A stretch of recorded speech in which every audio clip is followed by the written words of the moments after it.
most video games, a strict set of rules must be followed to make progress. Nevertheless, it's often tempting to mess about. After all, why go by the book when it's more satisfying to beat up NPCs, blow up houses, or crash vehicles? However, there are times when bad behaviour isn't just encouraged, but rewarded. I'm Si for WhatCulture.com, and here are 10 video game rewards you only get from being a dick.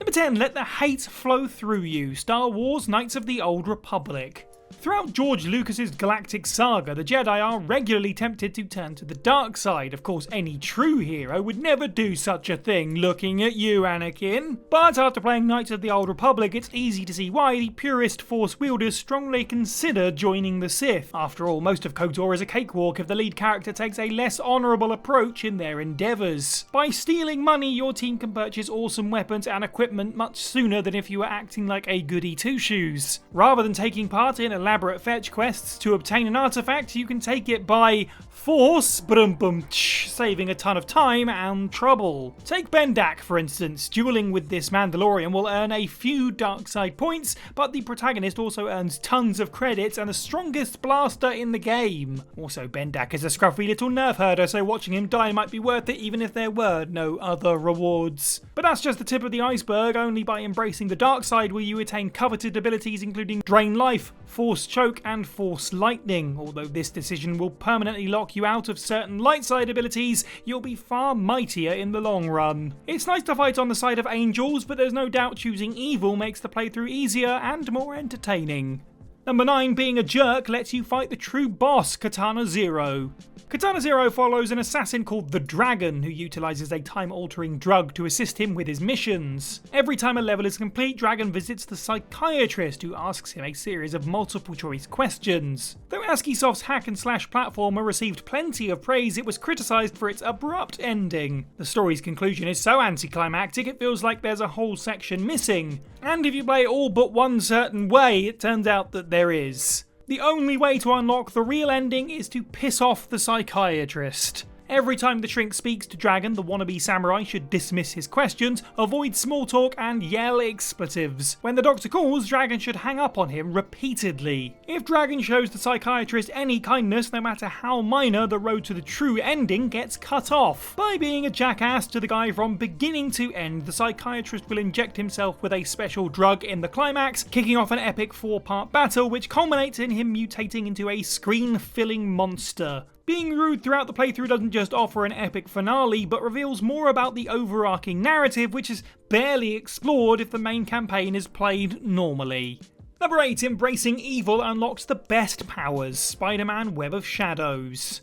Spider-Man Web of Shadows was an incredibly ambitious superhero title for its time. Not only does Spidey have to face off with a plethora of super foes, but the web-slinger also has to deal with the Venom symbiote which has infected his body. Much like Knights of the Old Republic, a major part of the gameplay revolves around the web-slinger being forced into moral dilemmas, as the symbiote tries to wrangle control of his mind. In these moments, our friendly neighbourhood Spider-Man must decide whether to stick with his moral code or embrace his inner demons. Now everybody knows that the canonical Peter Parker would never go down the evil route because, with great power comes yada yada yada. That being said, Breaking Bad makes the alien costume drastically stronger. Armed with a new set of combos and moves, the webhead can dominate the most powerful of supervillains. Also, upgrading the Venom suit allows Spider-Man to slide on an enemy like a surfboard and smash them into a batch of baddies. Seriously, performing this trick never gets old. Going down the dark path will lead to untold destruction, but it's fun. So, sorry New York.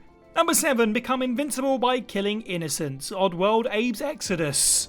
In the Oddworld series, a Mudokon slave called Abe takes it upon himself to rescue his people from their cruel Glukkon masters. Throughout his quest, Abe must navigate his brethren to safety while solving puzzles, dodging death traps, and avoiding enemies. Even though the goal is to save the Mudokons, both games in the series actually reward you for doing the reverse. In Odyssey, you get infinite grenades for killing every Mudokon, but Abe's Exodus bestows a greater reward if the stitch-lipped saviour leads them all to their demise. Upon slaughtering every Mudokon, the McLuckans thank Abe for his efforts by rendering him invulnerable before sending him back to the start of the game. Though Abe can still meet his end by falling into a pit or being exposed to gas, you're now immune to all other forms of injury. Playing through the main campaign with this newfound power shouldn't pose a problem. Now, you might feel bad for allowing the innocent Mudokons to be squished, maimed and blown up, but if the developers didn't want Abe to give in to such acts of cruelty, then they wouldn't reward his massacre with the best cheat possible. And hey, look at it this way, the next time you go through you'll be invincible, which will make saving them a hell of a lot easier.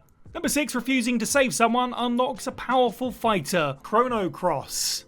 In this underrated Chrono Trigger sequel, a reality-hopping warrior called Surge teams up with dozens of heroes to destroy a cosmic force that threatens all of reality. At one point, Surge's teammate Kid is poisoned, leaving her bedridden. When his allies ask what to do, Surge has the option to say, find a way to save her, or I don't know. Of course, the obvious choice is to help her because, well, what kind of decent person wouldn't? She's the main female lead, and letting one of the strongest party members die seems like a really dumb idea. But against all logic, it's actually more beneficial if Surge abandons Kid. By doing so, it will trigger a series of events that cause a warrior called Glenn to join the party, who, depending on who you might believe, is actually Frog from Chrono Trigger. With his high HP, strength, accuracy and defense, Glenn is among the most powerful characters in the game, but is he worth sacrificing Kid for? Oh, actually it turns out that choice is kind of negligible, since Kid recovers on her own regardless. As a result, there's no disadvantage to deserting her, since she eventually comes back and Surge unlocks an overpowered teammate. It's a win-win for everybody, unless Kid remembers what you did to her. Number 5, harvest the little sisters for double the Atom, Bioshock. In Bioshock, an amnesiac called Jack finds himself inside the derelict subterranean city of Rapture. Staying alive isn't easy since the doomed domain is populated by mutant splicers and monstrous brutes called Big Daddies. Luckily, Jack can defend himself with a genetic material called Adam, which grants him special powers. But as the mysterious protagonist faces bigger and stronger enemies, his supply of Adam just doesn't cut the mustard. Fortunately, Jack can boost his powers. On his journey, he'll notice that each Big Daddy is accompanied by a strange girl called the Little Sister. By showing these children mercy, Jack receives a reasonable amount of Adam, allowing him to amplify his abilities. But if Jack chooses to harvest the kids' bodies, he'll earn double. Since Jack is under the false impression that the Little Sisters are evil since they're alongside this terrifying thing, it's very tempting to kill them. However, by the time that Jack learns the truth, it could be too late, since the good ending is off limits if more than one of the girls is offed. If Jack has already murdered a few Little Sisters, he might as well slay the lot, since there are no further repercussions and it will increase Jack's Adam exponentially. And also, the good ending is, it's nice, but I'd rather have the power to shoot bees at my enemies, so, you know. Number 4, perform a ritual for a massive upgrade, Goat Simulator.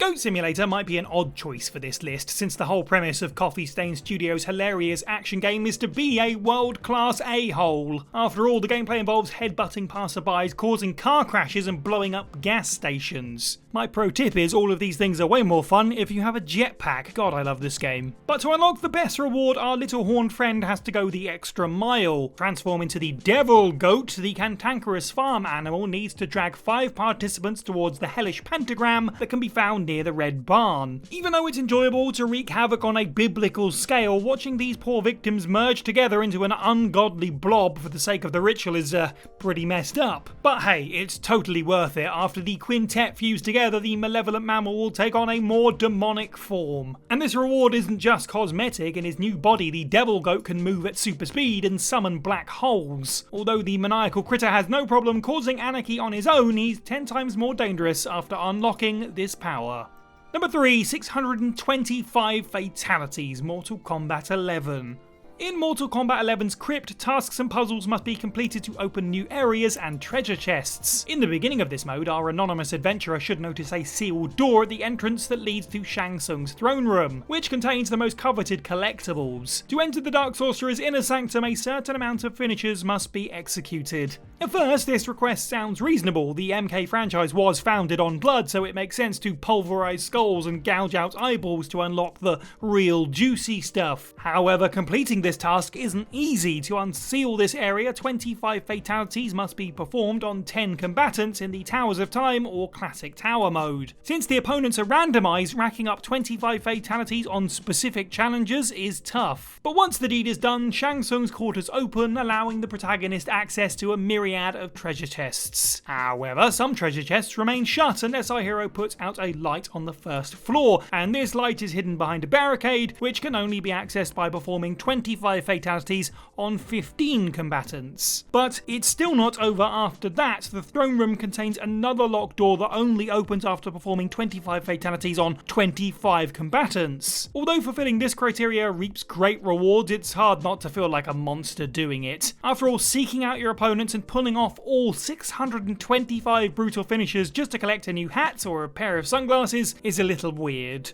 Number 2, beating evil mode unlocks tons of valuables. The Lord of the Rings: The Third Age.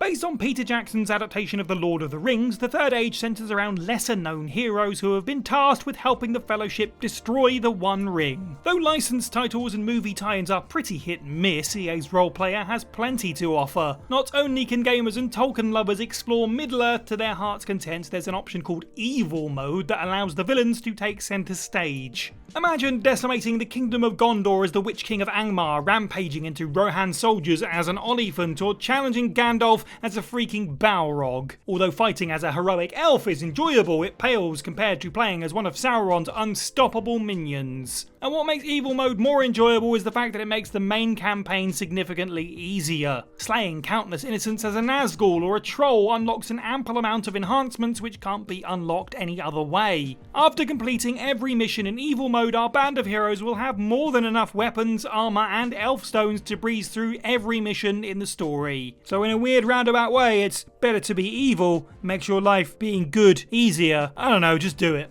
And number 1, killing is the only way to level up. Vampire. Vampire centres around an undead doctor called Jonathan E. Reed, who's torn between maintaining his duty as a physician and his lust for blood. Only by completing the game without taking an innocent person's life will the true ending be unlocked. Having said that, refusing to kill civilians isn't just challenging, but counterintuitive. Sucking victims dry doesn't just provide nourishment, it rewards Jonathan with XP, which he needs to unlock and upgrade powers. If Jonathan chooses to live a life of purity, he'll be at a serious disadvantage from the get-go. At a certain point, acting like a saint stops being noble and begins feeling masochistic. By suppressing his urges, Jonathan is pointlessly punishing himself, since he can't grow stronger unless he guzzles down the red stuff. Since there are no consequences to killing, many players will abandon their moral code quickly and begin sinking their fangs into anyone who crosses their path. Feeling a hint of guilt is perfectly natural at first, but the feeling goes away once Jonathan receives that sweet XP. After unlocking amazing abilities like coagulation, blood spear, healing, invisibility and blood boil, it's obvious Jonathan would have missed out if he didn't indulge in his wicked side.